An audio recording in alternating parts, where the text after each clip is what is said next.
countdown to the last comic shop in 5, 4, 3, 2, 1.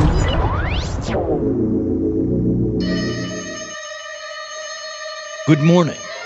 Your mission, should you choose to accept it, will be to review a comic book and a movie and give some recommendations on a podcast. You will have to do this all in less than an hour. This tape will self-destruct in 5 seconds. Good luck, Anthony Larson. An hour? Right? The Last Comic Shop is back, kids, with another movie mayhem. That's right. I'll take that assignment. Why not? I got nothing better to do. I'm the host with the most, Andy Larson. I'm joined by Chad Smith, as well as the wonderful J.A. Scott that brought us in with that Mission Impossible for Spy Week. Woo! And we got Ethan. He's drinking Vespa martinis. I sure am. Shaken, not stirred. That's right. You're not supposed to shake a martini, right? No, Why aren't you supposed to shake a martini? Because you get more like ice chunks, right, Jay? Is that what you were saying to us? Yeah, little bits of ice break off and turn into water, so you're essentially diluting your martini. Is it the best kind of martini, J.A.? Is a Vespa, or is there a martini you would prefer as a super spy? Oh, I mean, the Jaffa martini is much better tasting. There are a lot more better tasting martinis. The Vespa martini is just alcohol. It's 3 different bits of alcohol combined into a drink, and I use drink very liberally. Here's a bunch of this jungle juice. It's fine. We made it all fancy. Called it Vespa. It's all right. We put some orange chunks in it. It's okay. I'm partial to cucumber myself, but I'm a 40-year-old housewife. So there you go. Any drink you improve with olive juice. Like, Nice. One thing that we're hoping to improve is your comic book tastes by going back to a list that we talked about on the previous episodes of The Last Comic Shop about the top-selling comic books of all time. So not only are we revisiting that list on today's show with our pick of Golgo 13, the classic manga plus an anime from 1983, which happened. Yeah, before we get to that, Ethan, do you want to give our listeners a reminder about that list and where Golgo 13 falls on it? Sure, yes. The reason why we chose Golgo 13, other than did it win some kind of contest for best manga on our Twitter or X, whatever It did. It did, yeah. We did say what was the next manga that we should cover, and we put that one up against Attack on Titan and the Naruto run, which Chad did to great effect. He was like, I know about the throwing the arms back. It's great. And My Hero Academia, and this still came out on top. So you're right, the fans demanded it. I think it's the longest running Taco Bon. you mean Taco Bell? No, Taco Bon! Which is like Bondage's Array and a lot of other. Those are the collected volumes of the mangas. I mean, it's close to 56 years old, so I mean, it's been running for a long time, 1968 to present. It ranks 5th on the best-selling comic book series of all time. Number 1 being One Piece. We've already covered that. It's a very popular episode. Go back and listen to it. It's from last August. If you that's the one thing my kid loves that we've done is One Piece. I'll vouch for that one. Number 2 is Asterix. I'm sure we'll get to Asterix sometime. Doraemon, I don't think we can get to that unless we do a Panel Pals episode again. And then 4 is our boy Lucky Luke, which actually reminded me a lot of number 5, which is Golgo 13. I thought 3 was Peanuts. We're all basically tied at 300 million. So if you want to be between Doraemon, Lucky Luke, Golgo 13, Peanuts, they're all at 300 million. So whichever way you want to, shuffle it around during that time, have at it. If you want to be a Peanuts well, still. And you're absolutely right that this series has been going on forever, and it's actually outlived its creator. One of the most interesting things that I found doing some research for this week's show is the fact that the creator, Takao Saito, unfortunately passed away in 2021. But one of his last wishes was that the Golgo 13 continue well after his passing. And so the editors stepped up to the plate and continue to create Golgo 13, a testament to how popular and how well-known and well-regarded Golgo 13 is among manga circles. The other bit of trivia I saw was he had the ending plotted out for Golgo 13, but he liked the fact that it was a continuing thing. So I just wonder, moving forward, are they going to go back to his original ending, or are they going to have to craft something new? Yeah. Who knows? But we're not starting with the ending for sure. We're starting with the beginning. This week's episode is all about the first volume of a English translation done of Golgo 13, put out by Viz Media way back in the mid-2000s. Volume 1 is called Supergun and includes 2 stories. One was originally titled Gun at Am Shara, originally appeared in volume 122 of the Japanese Takoban's way back in October of 2001. And the second story, Hit and Run, which is kind of like more of a mini episode of Golgo 13. One thing I want to say before we get over to the 10-cent synopsis, and that comes from Ethan Larson, is the fact that these stories that Viz Media put out in the English translations are not in chronological order. They just randomly picked. Or maybe they didn't randomly pick. Who knows? Well, I think it was topical because they were talking about Clinton's second term. I mean, I just speculate. There's a very sweaty Bill Clinton in this one. And Madeline Albright. I didn't think I'd ever read a manga with Madeline Albright, so I've checked that off my bucket list. So. All right. Well, Ethan, give us that 10-cent synopsis. What happens in the Gun at Am Shara? Well, some people grow up and they have dreams of being a famous movie star, being a top athlete. But imagine if your biggest dream in your life is to build a super gun that would shoot all the way across the world and then hit a target 62,000 miles away. If that's your dream, then you're this crazy scientist. He had an apprentice under him. The apprentice said, you know what? You are a traitor to the dream. I'll kill you, take the plans, and go off to my boy Saddam Hussein and have his funding to help build this super gun for me. They aimed the gun at the United States as a retaliation from all the Gulf War, and Golgo 13 is sent by one of the random people in the United States to go stop this weapon. That's right. Duke Togo. And by the way, that's just his alias. I found that out. His real name is really not known. I was trying to figure out if his real name was Golgo, but J.A. put me straight. Where did they get the Golgo 13, J.A.? Golgo is short for Golgotha, where Jesus was crucified. Okay. And 13 is because the number 13 is unlucky. So he's named after a very unlucky place. It suits the dynamic of this book and the upcoming movie. They're like, what's a bunch of bad stuff? All right, 13, dead Jesus. Yeah, that's it. There we go. But that's one of the things I wanted to start off with my initial thoughts on this. As we'll get to later in the movie review, most of the time, Golgo 13, although he has his own code of conduct, he's a hard ass. Like, he's a cold-blooded killer. And in this particular book, he's actually kind of heroic. A little bit of a super spy, kind of going behind enemy lines, being the only guy that can destroy this super gun, kind of James Bond-esque.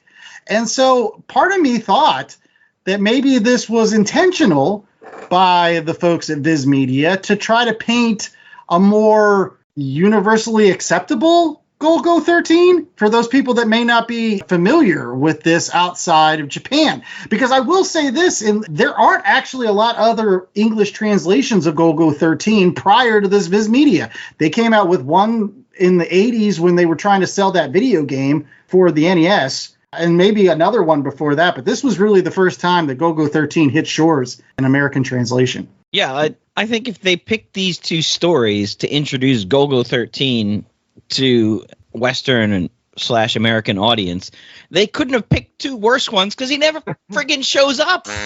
He's in like seriously 10 panels. You've got a protagonist who's not even protagonizing. Literally, you have the entire second issue, which is somebody is scared of Golgo 13. He's not even in the issue. He is. They show a picture of him in his dossier or whatever. I thought that was a great story. That was like the Telltale Heart. Like it was good like stories. I didn't say they were bad stories. They're just not Golgo 13 story. It's like, who is this guy? Does he show? He's like a nameless, faceless. He's what is he? The Bourne Identity. Listen, you got to build the fear. It's like, Batman telling go tell your friends. This is what Golgo 13. They're building them up. I was thinking the same thing as I was reading through Super Gun. I was just like, when's Golgo 13 going to actually show up? But I will say that the times he was on panel, spoilers ahoy, he destroys this massive super gun by shooting a bullet through the water, disconnecting like a power cable or something. It was 2 shots. He shot once, and then the gun shot off. Backfired. Right. He caused the super gun to backfire because it was a temperamental piece of machinery. Regardless of whether Golgo 13 was in that story or not, I thought it was actually pretty well done. I spent a lot of time explaining, like, even as far back as, the early 1900s, people were thinking about using a cannon to shoot somebody to the moon. But you couldn't really do it because they would be shot at such a velocity that they would die. I don't know. It was badass. All I know is it made Bill Clinton sweat a lot. I just keep going back to that. That's the entire time. Just sweaty Bill Clinton worried about stuff, and people are like, yeah, it's your second term. It's your first crisis. He's sweating. They're talking about Golgo. He's sweating. This was fine. It always takes me a minute to adjust to the whole reading backwards thing. And is this a story that I've gotten elsewhere? Yeah, it is. I think back to the Taskmaster miniseries we read recently, where, like, the Black Widow's in there, and she's just this force in the background. Like, that's the Golgo 13. It's the threat of Golgo 13. I don't know if it inspired me to go back and, like, I really need to figure out this Golgo guy, because, like Jay was alluding to, there's not much there yet. It's all just hearsay. I don't know. I thought this was fun. I didn't think it was anything spectacular. It's not going to blow me out of the water, but I don't know. What do you think, Ethan? Yeah, I think I second some of those things. I want to say that probably 99.9.5% of all manga that I've read is shonen manga. So they have a hero that doubts himself. There's usually a super powerful villain, and then there's an even more super powerful villain, and they have to conquer all that. It's very formulaic, should I say. Golgo 13 is none of that. It's like it's none of that. It's the closest to like a Ed Brubaker comic book that you could read that still is read in the opposite way. I do want to say that the issue just flew by for me. I think I probably polished this off in less than an hour, so I was impressed by that. Going back to what Jay was saying, I don't think I got a sense of what the character really was, and I don't know if that's because they were trying to. I know the one is very American-centric, and that's why you picked it. I just don't think that this was a great representation of Golgo 13. I think sometimes the movie was a little bit better, but the movie had obviously its flaws in it. Right? Yeah, but you wonder, though, is that a feature or is it a bug? Are they just focusing on that cool spy factor? Because I can see an audience for that. And you bring up the Brubaker stories, like, this whole story is about a guy taking one shot. Yeah, the whole one-shot thing, it's sort of very much a play on the Ian Fleming View to a Kill. Not the movie, the short story. The book, James Bond, is much more a hard-ass, hard drinking because he has to drink away. I mean, it's closer to the Daniel Craig. That's why he lives so hard, is because he's got to deal with all the stuff that he has to, mentally, because he's killing people and whatnot. And View to a Kill, the whole book is essentially he ties himself to a tree branch over 2 days so he can sniper somebody. Yeah. I was wondering if you were going to bring that up, J.A., because, again, I thought there were some obvious parallels between at least some of the things that Golgo 13 were doing this, and even eventually in the movie to a certain extent, in some of the classic James Bond novel stuff, where, like, it's not so much that James Bond was the strongest or the suavest or whatever. He was the most patient. He would wait. He would wait and wait and wait and wait until he got his shot, and he got his shot, and then and I think Golgo 13 does that in spades as well. Yeah, I mean, they both get their shot off, and then they also get their other shot off. There's a lot of that, too. Even in the gun at Amshara, he has a bit of womanizing going on. So I liked it, but I watched the movie first, and then I came to the book. And in the movie, it's very much he's a hitman in that one. He's killing people and shooting them a lot more. There's not the spy element. It didn't feel so global espionage-y. And that's what threw me a bit. And I'm like, oh, what is he, a super spy now? Well, let's go ahead and get to the ratings because we do have that movie review coming up of the Golgo 13, The Professional. Jay, what's our 1 out of 4 scale for that? Okay, so our 1 out of 4 scale, and it's flipped. Okay, usually we say 1 is the worst, 4 is the best. Well, here 4 is the worst and 1 is the best because 1 is one shot. Ah! Good. How many shots you got to take? So Chad, this math is going to be end of hard. year, he's gonna have a formula built into his Excel. Oh, jeez. Well, I'm curious then, J.A., between the Super Spy Golgo 13 and the Hitman Golgo 13, what's your rating for the gun? And again, the hit and run, which we didn't even talk about. Like the guy that's so scared that he might be killed by Golgo 13 that he has a heart attack. It's awesome. He goes to jail. I liked that second story is really the genius of the former cop, private eye guy to use Golgo 13 as a paper tiger. Yeah, I'm going to give it 3.5. I don't think it's perfect. I thought there wasn't enough of Golgo 13. I wanted to get more of him and a bit more interacting.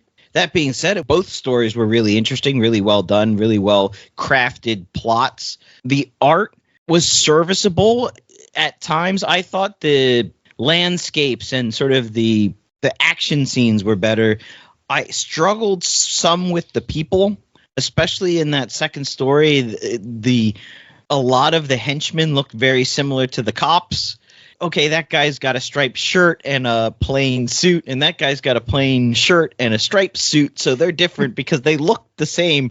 They all had long ass sideburns and short cropped hair, like John Byrne draws. Everyone looks like a John Byrne a male character. Face and a female face, and that's it. Yeah. You get what you get. Yeah, but it was interesting. So 3.5. So that would be 1.5 shots. Yeah, Okay. so you're taking the shot to the kneecap to get him down, and then you get the shot to the forehead. There you go. Now Ethan's played some Call of Duty. All right, Chad, you're up. Did you like this manga? Did you like it better than Dragon Ball? Oh. So the manga itself, I enjoyed it. I read through pretty quick. I agree with a lot of what Jay said in terms of like the artistic style. Sometimes the faces would seem a little similar, and it was a minor challenge. But I thought the pacing was there. I don't know. As I've gotten older, I've started to appreciate more of the elements of what makes manga with like the action lines and the zip-a-tone and all that other fun stuff. And it's fun to explore and see those things happening. With that said, is this a story that I would need to like go out and seek manga to get? I don't think so. I think I can get this in American comics in a more accessible format for me. It was good, not great. I'll say, this is hard. 3 out of 4. But in JA's thing, this would be 2 out of 4 bullets. 2 bullets. So yeah, same thing where it's, the first one grazes the temple, and the second one goes right between the eyes, and the blood splurts out everywhere. Because that's how this stuff goes in these books. All right, well, I'll go next. I think I'm going to echo Chad's sentiment. I think this is a solid 3, or AKA 2, however you want to. No, not AK. It's an M16, shots. Not an AK. Not an AK, an M16. M16. But no, he took 2 shots. He took 1 shot at the woman. He took 1 shot at the gun. That's all he needed. So that's how Golgo 13 rolls. Duke Togo, baby. It took me a little bit to warm up to this. I was expecting more Golgo 13 from the start, and maybe I had read this before I watched the anime, and so I was really, really excited to sink my teeth into some of that awesome Golgo. And it just took a while for him to show up, and they were talking more about the gun. And eventually it paid off because it shows how if Golgo 13 hadn't been there, then they would have dropped like a germ bomb on Washington, D.C.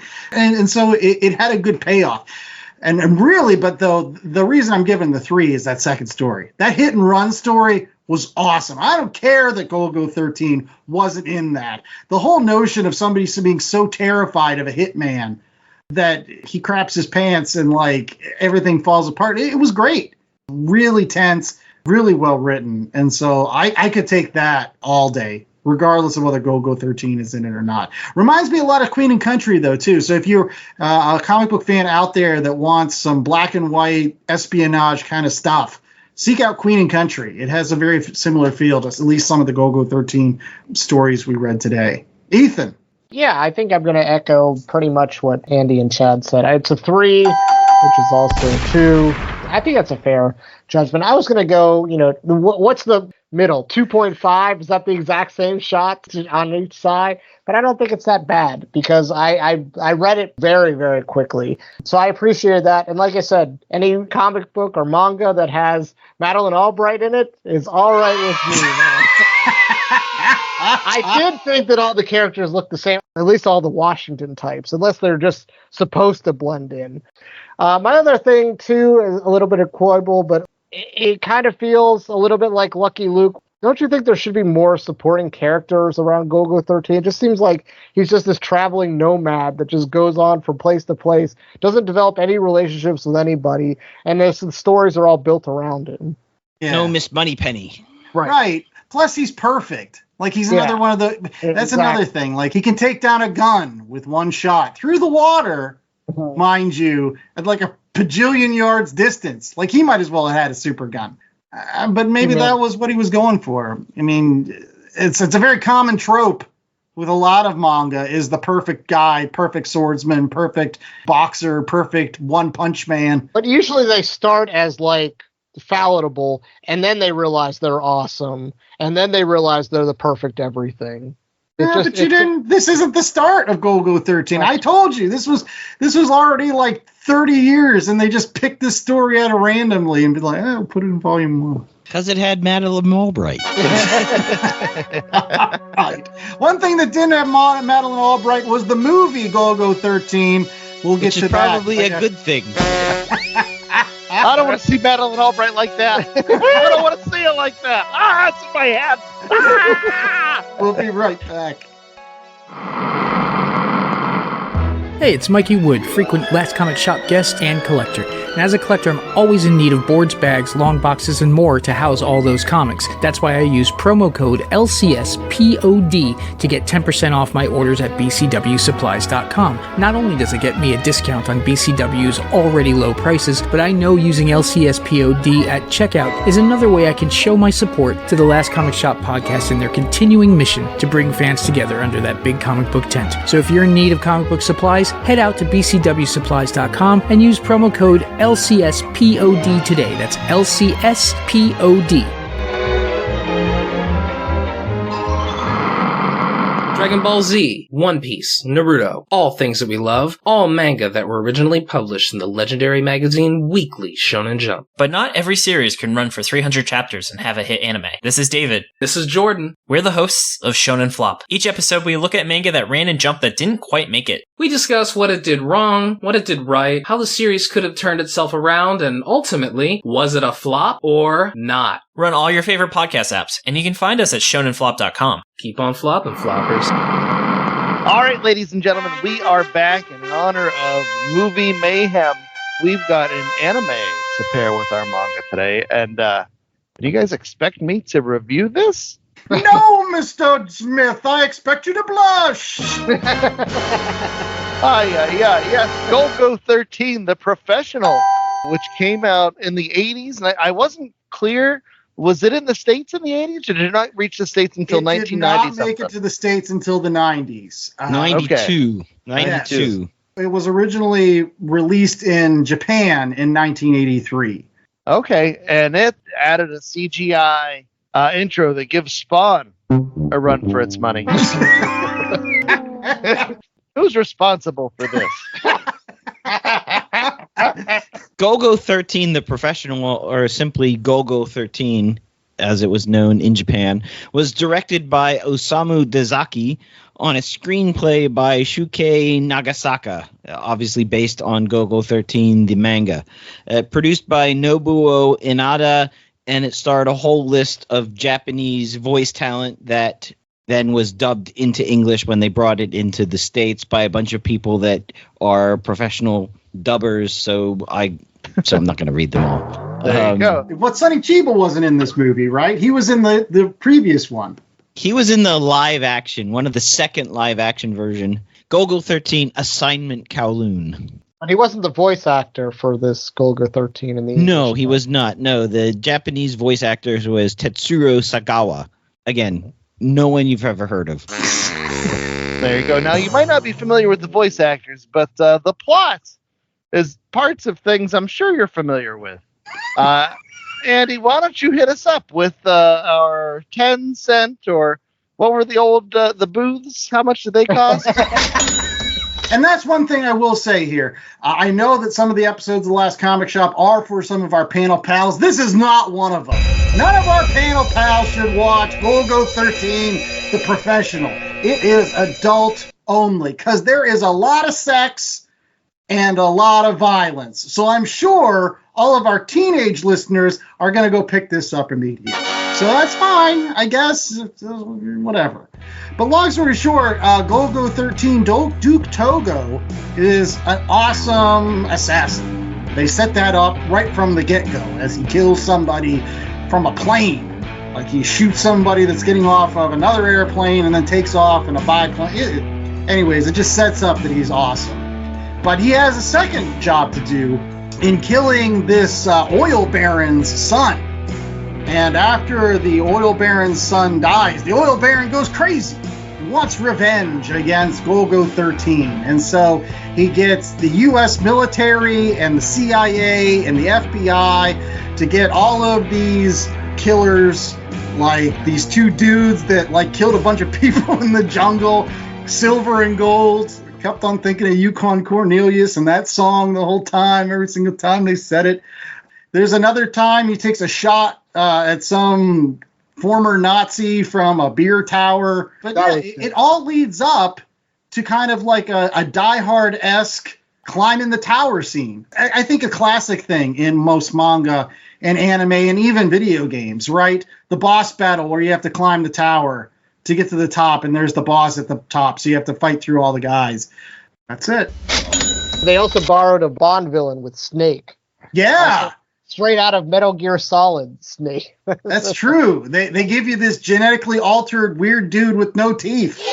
Just as no. Yeah, they give him a Cinemax style sex scene as well. Right. In a shower, which is weird. None of that was good at all, ever. Well, that brings us to Ethan, who got us into this. My question for you, sir, is why? Why? He's blameless. I'm the one that picked it. I mean, he may have wanted to do the Golgo 13, but I had to find a movie to pair with it, and I couldn't find the Sonny Chiba one. Plus the fact that it wasn't dubbed in English. So I'm trying to make it simple by here's the one that's in. It wasn't terrible at the end. I really did enjoy him climbing up that tower. I'm sure you did. Damn it. He rode this motorcycle in. It exploded. He had to fight through Snake in an elevator scene, which was kind of cool. It was kind of similar to like what you would see in the Winter Soldier movie. That was kind of neat. The helicopters are flying around, really bad CGI. And then there's the Silver and Gold person. And he had like a karate chop hand. Come on, the karate chop hand. Yeah. There are a lot of different parts of this movie that all add up to not for me. The manga we read was fun. This was something else. It was very much of its time, and I could even see like it being influential in certain circles. I saw a thing about how Quentin Tarantino had referenced Golgo 13 and homaged him in some of his movies. Heck, I thought I saw a scene where I'm like, I think that's a Rob Liefeld panel. I can see it. There are certain types of folks that this would definitely appeal to, but this also like embodies every complaint I have about manga or anime, I should say, not manga, where it's like it's appealing to the baser instincts. I know that's not true all the time, but boy, is that true here, where you have the hyper violence, the blood spray, the Cinemax sex scenes that are cut in every so often, and he's such a hard ass. He's gonna go and take the gear from his sexy manufacturer lady, and then leave her a couple extra bucks so she can take a few extra cabs home, because they're gonna kill you. It was just so cold-hearted all around, and like, I don't know, it's not for me. I think the word that you're after is gratuitous. Yes! And everything is gratuitous. It starts off with that plane scene where he's taking somebody out, and he gets on his biplane and escapes. But then it goes into the CGI skeleton bullet face. Like, this is way over the top, crazy pants. And then there's something else way over the top, crazy pants. And like, I couldn't handle it. It was turned up to 11 the entire time. And I needed somebody to turn it down a little bit. By the way, that Quentin Tarantino reference was the animated sequence in Kill Bill Volume 1, the O-Ren Ishii origin story.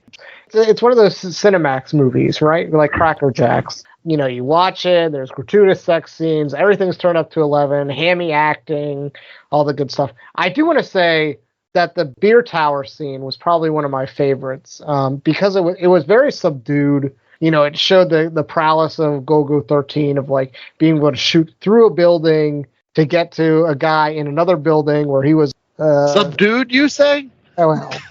I thought the way it was paced was subdued. I will defend Ethan. I think that the guy that was in the building was not doing things that were subdued.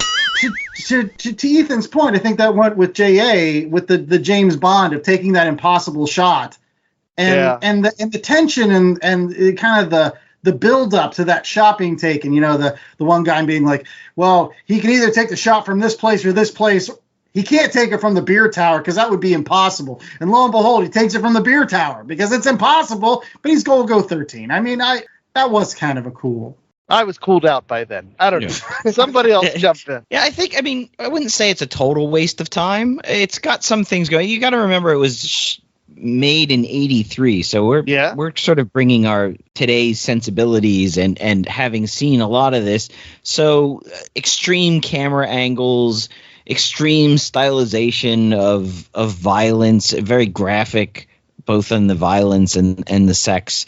I think some of that maybe was a bit more groundbreaking in 83 than we look at it as today. I watched it both in the English and in the Japanese, and I had trouble with the Japanese because most of the characters are not Japanese characters, but then to have them speaking Japanese with subtitles, threw me a bit. And the other issue I had is like the CIA guys and the FBI guys, they all looked and talked like they were in the mafia. They didn't look like U.S. government officials. I actually thought they were mafia, the way that they talked, and they came out of nowhere, too. Like, he went to that church, and the guy was dead, and he was like, thought there was the Dr. Z people chasing him down, but it was apparently U.S. military. Yeah, and not only did the FBI and CIA look like mafia bosses, their subordinates, quote-unquote henchmen, were straight out of Dick Tracy. The one guy's got a pirate claw. Yeah, we didn't even talk about Dr. Z and the terrible name. Well, how about this? I always look for silver linings in things. There were 2 silver linings in this thing. First off, that Dr. Z, although it was awful, I did kind of think that there was a neat little twist. Golgo 13 figures out the twist, proving again like he's got the awesomest set of plot armor imaginable. Like, he's like, no, nothing can kill this guy. Nothing can stop this guy. He'll figure it out. But still, it was kind of like, that's kind of neat. Additionally, the ending of the movie, right? I don't know if we should give it away or not. But when you finally find out why Golgo 13 shot the sun in the beginning, I thought it was cool. No, there are a lot of different parts of this that, like I said, while firmly in the not for me camp, I can see the appeal, maybe on a certain day, but like at that point, by the time they get to that ending, like I was just happy it was done. How we talked about in the book that Golgo 13 doesn't seem like unknown quantity and takes one shot and he's hardly in the story. And in the second story, he's just referred to the entire time. The movie, he is much more front and center, though. And this is probably his character. He's very much an emotional void. Whether he's killing somebody or bedding a woman, he doesn't show a lot of emotion. He's very robotic almost. I think there's a reason for that. but it makes it hard to connect. I think that's probably some of the problem with this anime. I thought that the plot was good. I go back to the adjective gratuitous. There was gratuitous violence, there was gratuitous sex, and it didn't feel like it was to achieve something. This wasn't like some 1970s bad B movie that has gratuitous car chases or gratuitous sex or gratuitous violence, but it's all in service to a grander design. This just seemed to be in service to itself. Well, let's go ahead and get to ratings. We've still got recommendations to do on this show. So, J.A., what's our rating scale for The Professional? 1 out of 4 gratuitous scenes. I won't say whether they are violent or sex. Gratuitous is the word of the day. All right. Well, I'll go first. I think this is a solid 2. I'll be generous and say this is an average movie. There were parts of it that, to your point, everybody on this show, I thought it was gratuitous, and I kind of had to look away and be like, I don't know if you really needed this for the plot or whatever, but I genuinely liked some of the scenes.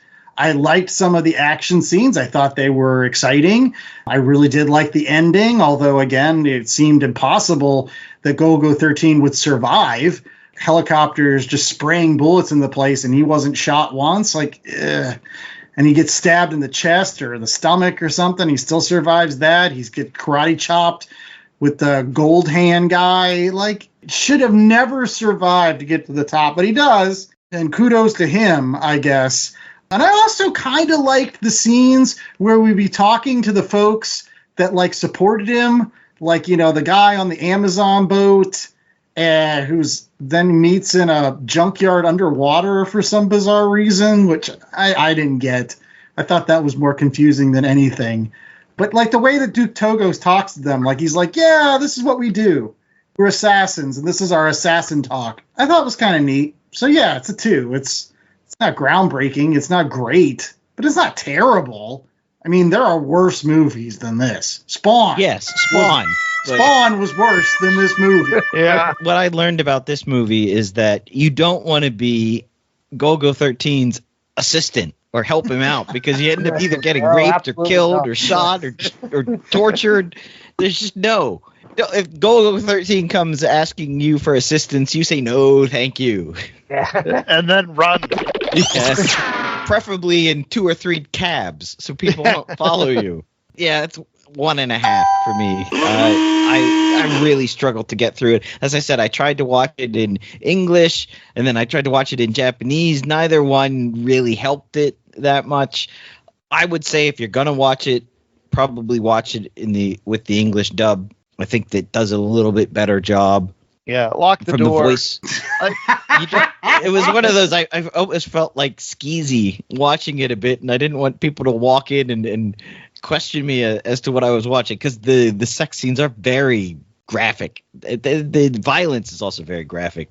I don't know what that says about our society, that I'm not worried about somebody coming in and seeing this guy's head come off and blood flying everywhere. But which scene didn't even make sense. He shoves a grenade in the guy's body, and the head comes off. The head would go boom. There would be chunks.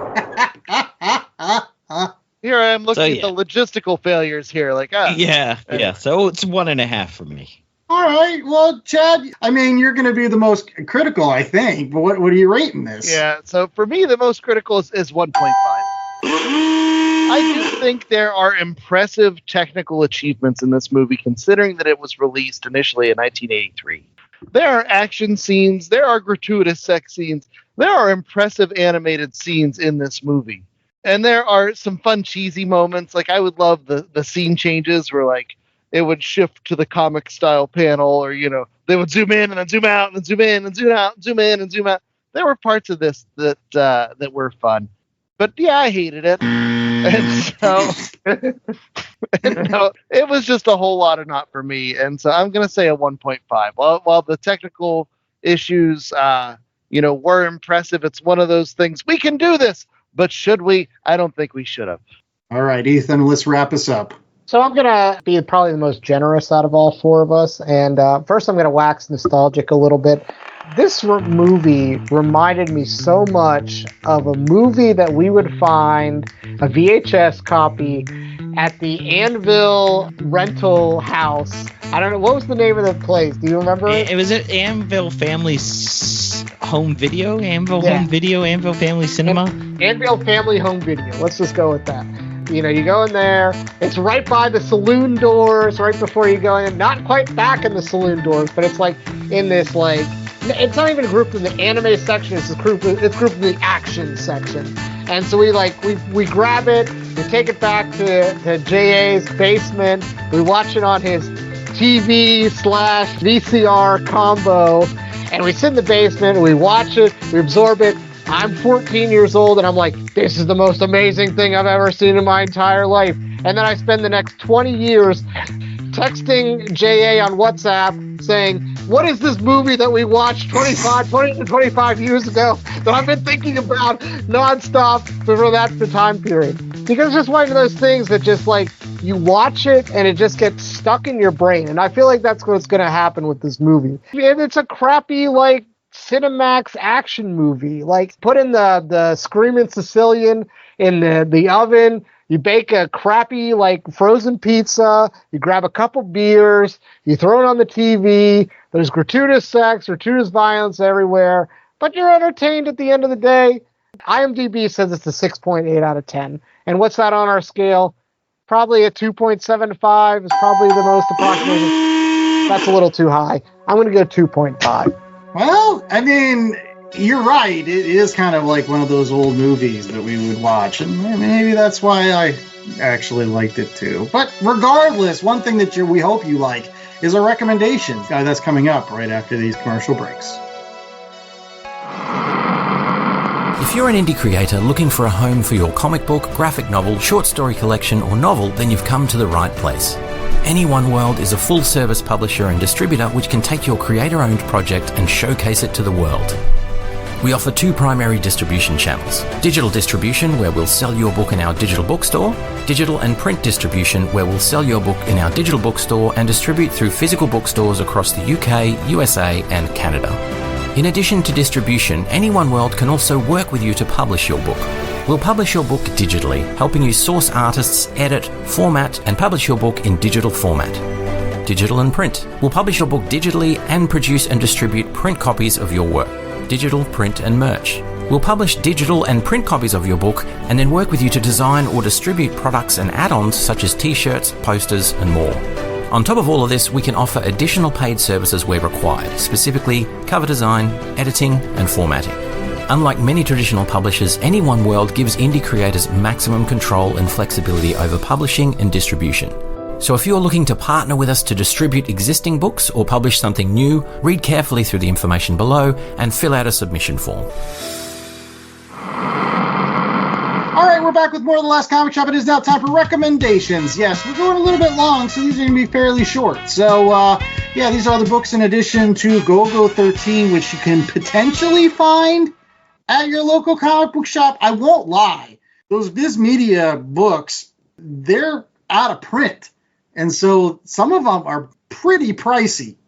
So unless you're going to try to find the original taco bonds, you may have some difficulty. But I will say this, they're available on Amazon. So if you want to get them for your Kindle, you can get those Viz Medias pretty easy. But getting it in print, we'll see. You can get the Golgo 13, the professional, on Prime Video. So you can watch it for free with ads. And you can get the NES game. They didn't have it at Farmore, so I never played it. But I really wanted to. Any case, we've got Chad's recommendation. He's going to go first. Chad, what do you got for us? Okay, so I'm going to stick on the gratuitous tip and pick something that lots of folks have been talking smack on in my social media circles recently.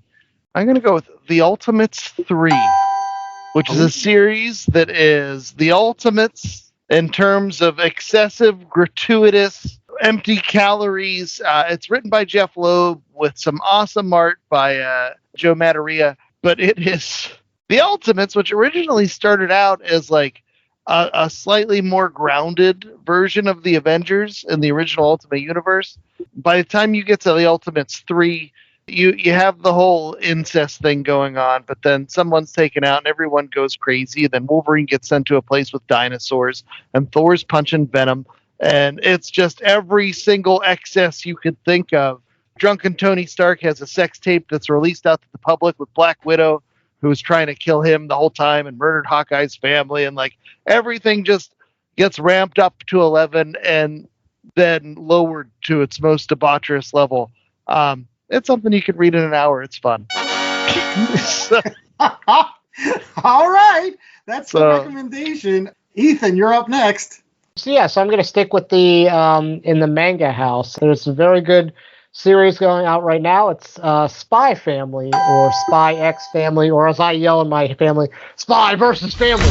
And it's not really called that at all. It's Spy Family. But if you want to type it in, it's Spy X Family. So story and art's by Tatsuya Endo. And I actually bought the #1 at a comic book shop. Shout out to Collector's Corner in Parkville. Big fans of the show. Just want to give them a quick shout out here. Basically, there's a spy named Twilight, and he needs to get very close to a foreign diplomat. He's an expert spy, and so he has to get a daughter and a family to enroll into a private, prestigious school so that he can get close to the diplomat through his son, and so on and so forth. And so he happens to recruit his wife, who's an assassin, and his daughter, who's a telepath. But it's very good. If you like Mr. and Mrs. Smith, especially the reboot on Amazon, if you've just finished that, you're looking for something else that's really good, Spy Family is the way to go. So, very appealing. The guy is sexy as hell. Look at them. Like that. he's dripping sex appeal. He ain't no Duke Togo, please. I mean, he's no Gojo from Jujutsu Kaisen, but we ranked #4 on the list of most handsome anime men. So there you go. In any case, I don't have a handsome man in my particular book, but I do have a handsome mouse. That's right. Going along with movie mayhem, let's talk about one of the most famous movie stars in the entire world, and that's Mickey Mouse. Right. How can I get as far away from gratuitous sex and violence as possible? Let's bring it back to good old-fashioned Mickey Mouse, and I was lucky enough to read a really great series done by French cartoonist Regis Loisel, who also worked as a Disney animator for some time. So he's used to drawing the classic characters within Disney's repertoire. And this is a particular great story for somebody that really loves those old newspaper strips, because it really harkens back to the original Mickey Mouse strips done by the legendary Floyd Gottfredson. Again, back in the 1930s and the 40s, you get a really classic-looking Mickey Mouse. Like, he's joining forces with classic Disney characters like Horace Horsecollar and Clarabelle Cow. Donald Duck does make an appearance. So does Goofy. So does Minnie. It's all about shady real estate developer Rock Fuller, who is trying to take over Mousen by giving everybody zombie coffee. That's right. The coffee that makes everybody kind of work as mindless slaves as he's trying to buy out all of the Great Depression-esque shacks in Mouseton so he can build a golf course for all of his rich friends. Peg Leg Pete's involved. Lots of other great classic Mickey characters. So if you like, again, returning to the roots of the character and kind of a fun story that kind of harkens to those Mickey Mouse cartoons that you see now on like Disney Plus. I know Chad hates that animation style, but I kind of like it. After a trip to Disney, it grew on me. Okay. I was reluctant at first. I thought it was too Ren and Stimpy, but the cartoons are really good. So yes, yeah. And so, yeah, it's Zombie Copy. You should check it out.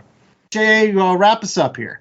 All right, so I've got a couple of things to recommend. One was a bit of a palate cleanser after Golgo 13, The Professional. I went and watched another movie, a much better movie about a hitman, and that is the classic Alain Delon movie Le Samurai, the 1967 Jean-Pierre Melville neo-noir crime thriller. So you can find that a lot of places. I recommend it. Incredible movie. Also recommending a book re-released as Quantum of Solace to take advantage of the movie that had come out a couple years ago. Also published under For Your Eyes Only, and another version of it was Octopussy. This is the collection of Ian Fleming James Bond short stories. So we alluded to and talked a bit about A View to a Kill, Quantum of Solace, Risiko, the Hildebrand rarity, which it does not sound like a James Bond book or movie at all, Octopussy, The Property of a Lady, The Living Daylights, and a really good story, a really bad title, 007 in New York. Hey, I thought they were going to make a movie. I thought that was going to be one of the James Bond movies, believe it or not, but they never got around to it. What happens? Hey, 007 flies into New York and he goes and has lunch. I'm glad they didn't make that movie. And I hope that you watch more of The Last Comic Shop for more movies coming up over the next 2 weeks, because Movie Mayhem is going to continue. Next week, we've got Batman 89 in honor of the 35th anniversary of that movie's release. So make sure that if you're a fan of the Cape Crusader, that you're coming back for The Last Comic Shop next week. And you can do that by rate, reviewing, and subscribing over at www.lastcomicshoppodcast.com, where you can find all the links to all of our evergreen shows, all of those wonderful places where you can find it on either podcasting platforms or on YouTube. If you love the YouTube, if you don't want to mess around with all of those other podcasting platforms, you can find our podcast as well as a variety of awesome videos on comic books and action figures and all kinds of pop culture bric-a-brac. There you go. And while we may be the Last Comic Shop podcast, we don't want to be the last comic shop. So we encourage everybody to get out there, seek out your Golgo 13s, seek out potentially the Professional if you want. Seek out, and I'm not saying it's good, but I'm saying it was fun, was the Ultimates 3. I want to clarify that in my recommendation section there. Or you could find the Spy X Family, which I've heard lots of good things about.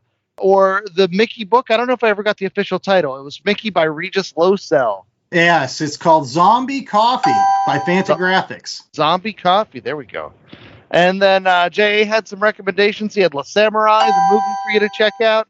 And then James Bond, the Ian Fleming short stories collected under a number of different titles, whether it was Quantum of Solace, For Your Eyes Only, Octopussy, and The Living Daylights, whatever. Just seek out your classic James Bond stuff for more fun spy action. But all that and more waits for you at your local comic shops and streaming services and bookstores and your local libraries. There you go. But you can always circle back to www.lastcomicshoppodcast.com, to our website, to find more, including what this week, J.A.? Well, we always sell T-shirts, coffee mugs, tote bags. This week only, you get an M16, but only one bullet. Hey, that's all you need to destroy the biggest gun in the world. The big takeaway from the book review is, who's Madeleine Albright? Hey, and if you like what we're doing, smash that 5-star review. This is your best time to get involved with the podcast. I mean, these are accessible episodes. You guys have all seen Batman 89. Recommend it to your friends. If you like what we're doing, please smash that 5-star review. Tell us how great we're doing, because Andy loves to hear how great he is. Hey, if you know anything about Andy, all the prime optimist of his entire life. And also, if you need bags, boxes, any kind of comic book supplies, any kind of trading card supplies, anything you're looking for, go to bcwsupplies.com. Use our promo code LCSPOD at checkout. Save yourself 10% on stuff you're already going to be buying for your collection. Whether that's, old issues of the Ultimates, which are it's very good, but very bad, very good. I'm not sure where Chad stands on that comic book. It's like, you're pleasure. Right. I think that's what he's trying to say. Guilty pleasure. And also you can bag and box all of your other guilty pleasures with the supplies that you bought from bcwsupplies.com. Use our promo code LCSPOD at checkout. Save yourself 10% at stuff you're already going to buy and support our show as well.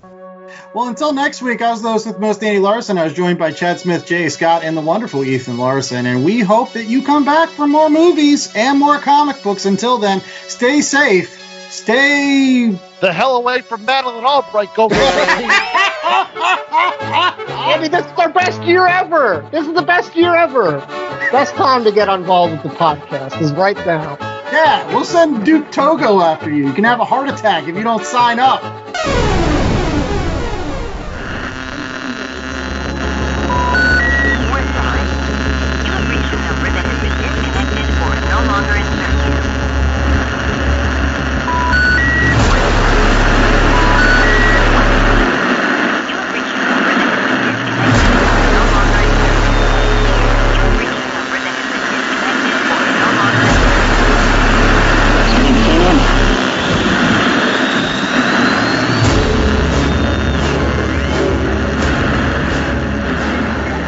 The Last Comic Shop podcast was a 2024 Black Angus production.